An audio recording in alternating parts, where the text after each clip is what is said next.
What's a harsh reality that everybody needs to hear? Story 1.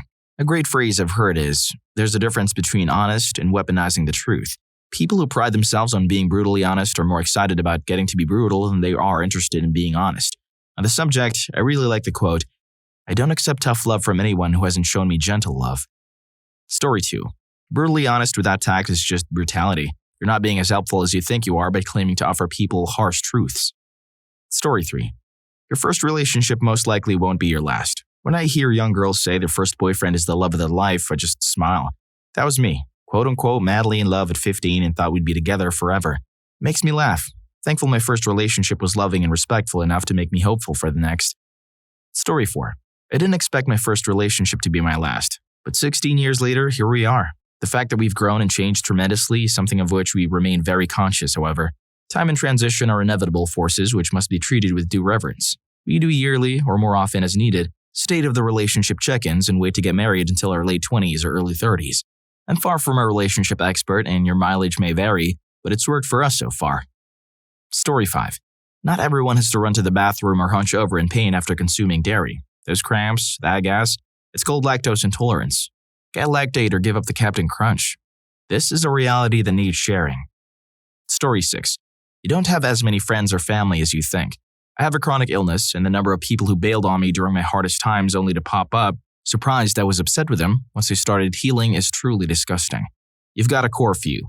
Nurture those relationships like your life depends on it. Mine does. Story 7. I remember reading one of those This Is My Life articles in a magazine about 20 years ago. It was about a woman who was in a fairly fresh relationship when her boyfriend became paralyzed. Despite not being in love with him, she stayed by his side to take care of him, giving her entire life up to do so, while every one of their mutual friends basically faded into the background. About 2 years later, she realized that she and her boyfriend were basically only still together due to him now being disabled. Despite a ton of guilt, she did the right thing and broke up with him. When she later ran into those same friends of theirs, they were incredibly unfriendly to her, treating her coldly because she had abandoned her boyfriend when he needed her. I was probably about 19 when I read this, and even at that age, the total lack of self-awareness those people apparently had completely dumbfounded me, and still does. Story 8. You can become disabled unexpectedly at any point in your life. Make sure you're taking advantage of the abilities you have while you have them. Story 9. Not everyone likes you. Some people won't like you for very arbitrary reasons, or for no reason at all. It takes way too much of your energy trying to make people like you. Use that energy on yourself and your loved ones. It's a life lesson we learned much later than we could have. Story 10. You don't realize the good or best times as they're happening. Story 11. You gotta walk your dogs. I heard someone put it this way, which really hit home. To you, it may feel like a chore, but to your dog, it's probably their favorite part of the day. Story 12. Celebrities and influencers need us more than we need them, which was made painfully obvious during the pandemic. The number of performers who pretended that the necessity of going to a concert or a comedy show was equivalent to the necessity of eating and breathing was staggering. So much self-delusion. I'm perfectly happy to watch my cultural needs on a screen while a deadly virus spreads at any human congregation. Thank you very much. I can survive without physically applauding for a year, but even many financially well-off performers apparently had a hard time without public praise. Story 13. Eminem is 50 years old. The harshest reality. Just a quick side note, if you like my content and love listening to my stories, please press the subscribe button and click on the notification bell so you'll get notified of my future uploads. Thank you so much. Now back to the stories. Story 14. Some people will hurt you, and they won't care how you feel about it. Story 15. Sometimes you're the bad guy. I had this realization last night. My 2-year-old said he was done with his cheeseburger. I knew that wasn't true, but I ate the remaining quarter anyway. Story 16. You can love someone with all your heart and not be loved back in the same way. I wasted a lot of time in my life either being too stupid to learn this, or at the very least too stubborn to admit it to myself. I ended up staying in a relationship for 3 years where I was so in love, and I think the guy was mostly just sticking around for guaranteed someone to split bills with and someone who'd like to cook them dinner. It took me so long to realize I was pulling all the weight that I got interpersonal burnout or something. I ended it over 3 years ago, and I'm still not remotely interested in any kind of dating, hooking up, anything. Like, just leave me in my apartment in peace for the foreseeable future, thanks. Story 17. Bad things can happen to good people. Good things can happen to bad people. It's unfair, it's life. You can do everything perfectly, correct, and still fail. Story 18. It's a Star Trek reference, but it's a very realistic one. It is possible to make no mistake and still lose. That is not a weakness, that is life. Sometimes you need to accept you did everything within your power right and it still went bad. And remember that this isn't something to beat yourself up over. These things happen. Story 19. Just because someone is your family doesn't mean they have your best interests at heart. Yep, blood makes you related, loyalty makes you family. Story 20. This one is both harsh and comforting. People don't think about you as much as you think they do. That means that your feelings might be ignored or not considered. People will forget things about you and might not remember things you've done together that were very memorable for you. They can be hard to realize. On the other hand, they probably don't remember that embarrassing thing you did in high school, or they don't care about it. They notice patterns of behavior, more than occasionally bad days that you have. So those times you feel bad about being off with someone, they probably don't think about them, unless they become frequent. Personally, I find that comforting. Everyone is too busy cringing over their own mishaps to worry about that one time you did something embarrassing. Story 21. Nobody is coming to save you. You have to do it yourself. Be the person you needed while you were growing up. I love this because it provides the right direction for personal growth. I hate this because it means I will never reap what I will sow and shall never sit under the shade of the tree I plant. Story 22. Life is not automatically easier just because you're a good person. Expecting life to treat you well because you're good is like expecting the bull not to charge at you because you're a vegetarian. Story 23. Just because you go out of your way for people, it doesn't mean they will do the same for you. Most of us learned that the hard way. Story 24. Failure is part of life. It is possible to commit no mistakes and still lose. That is not a weakness, that is life. Jean-Luc Picard. Story 25. Your trauma is not your fault, but it is your responsibility. This is a great one. I see a lot of people with parental issues struggle with this. I went to therapy and was diagnosed with PTSD from the way I was raised. The main thing my therapist told me was that it was 100% not my fault, but I am the one responsible for dealing with the fallout. It isn't fair, but it's the reality. Story 26. I thought I'd be happy when I graduated college, or when I got my first apartment, or when I bought my first home. Don't expect happiness to be at the finish line. Happiness comes from yourself, and then now. Enjoy the process. Story 27. It won't just happen. I spent a lot of my early 20s being sad and defeatist, feeling sorry for myself. I always coped with this by telling myself that I'd make something of myself eventually, meet a woman eventually, and be happy eventually. The truth is, eventually it doesn't come if you don't make it come. Improvement has to be proactive. You can't end up 40 years old, living with your parents, playing video games all day, with no motivation. Nothing will prevent that from happening other than you. Story 28. Physical appearance matters. Almost everyone is shallow, and if you're ugly, people might treat you as inferior and you will have disadvantages in almost every aspect of life. As an ugly person, I confirm. Story 29. The probability of you making it as a professional gamer or streamer or YouTuber isn't worth quitting your job. You have a higher chance of getting hit by a car or winning $1 million lottery. Not saying give up, but be realistic. Keep a job that'll pay the bills while you try. Don't quit your day job until your internet career is already paying your bills. Story 30. Hard work won't guarantee a thing, but without it, you don't stand a chance. Story 31. Life is not fair. Expecting it to be will always disappoint you. People will get special treatment for all kinds of things. It will never change. Story 32. Depression, an illness, a bad upbringing, and many more. These are not excuses to treat people badly. If someone is nice to you, then these are not excuses to treat them like shit. If you do, they're not required to forgive you. No one is required to give you a second chance. Story 33. Your life can be changed forever in the blink of an eye. You have to deal with it or die. I'm 62. I went to run errands one day with my beautiful wife of 42 years, and I came home 2 hours later a widower. She died of a massive heart attack in the passenger seat. That was about 13 months ago. It's been hard, but I'm still here thanks to some wonderful people in my life. Story 34. You can't get your time back. Stop wasting it. I see this quote used a lot to justify some seriously insane wastes of time. Let's be real. The world is filled with mindless self-indulgence now that it is extremely easy to waste valuable time in your life that you can't get back. Does it leave you fulfilled? Do you have amazing memories to look back on? Are you proud of how you spent that time? Does it help you get closer to realizing your dreams? Story 35. The world does not owe you understanding. If you have traumas and mental health issues, it is not everyone else's job to tiptoe around you and tolerate bad behavior you refuse to address for yourself. It's just too bad basic healthcare isn't provided for mental illnesses to be worked through properly. That's the other side. Story 36. Nobody cares, so just go for it. Everyone's busy with themselves to pay too much attention to what you're doing. A teacher in high school taught me, at the end of the day, nobody cares about you. Nobody's going to bed at night thinking of your problems, and it always stuck with me. Story 37. Youth is wasted on the young. Before you know it, you're 40 to 50 wondering where the years went.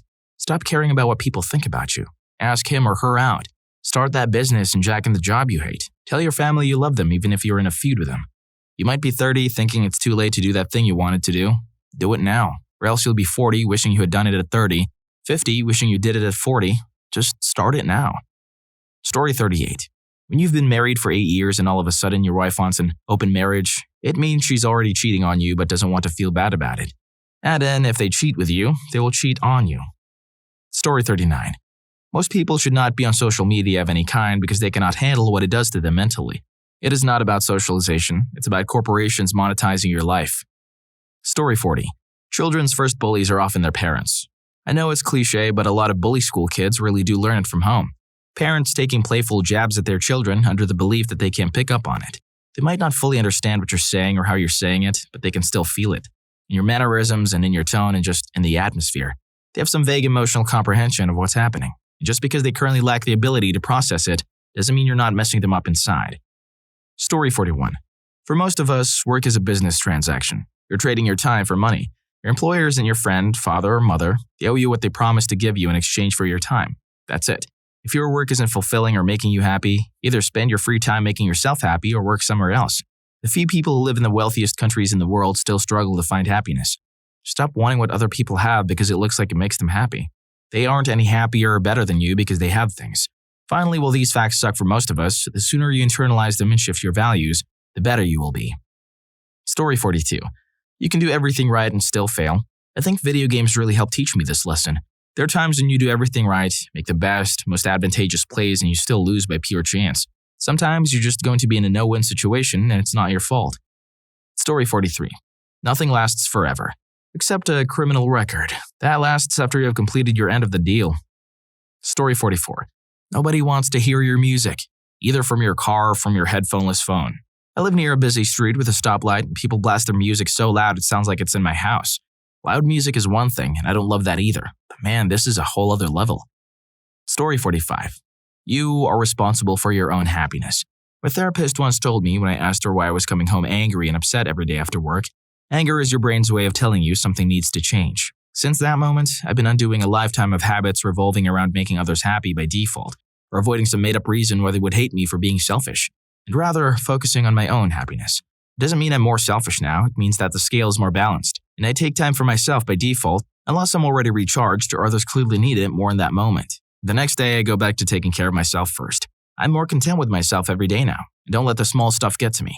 And I'm significantly more available and willing to help others because my needs are met. It's crazy how long I just gave everything to everyone else and suffered quietly.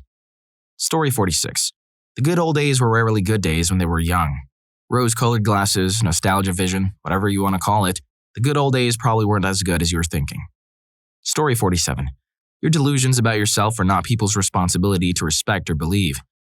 Story 48. When you buy a pet, know that you are in all likelihood going to outlive them. You need to mentally prepare yourself for that inevitable day. Unless you get a parrot in your 20s that lived 30 years. That's what I did. Specifically so I could provide care for her entire life. Side note to anyone considering getting a parrot, don't. Many people get them without proper research or even with, and the reality is more than expected, and then rehome them when they can't handle it. It's not like rehoming a hamster. That parrot will remember and have trauma from it. Having a parrot companion isn't easy. It's a step above pet ownership and a step below having an actual child. Just get a dog instead. A whippet is my personal recommendation. Super low maintenance and chill, active outside and lazy inside. People are not going to be able to give a parrot the life they need. Mine has her own room and I am home 24/7.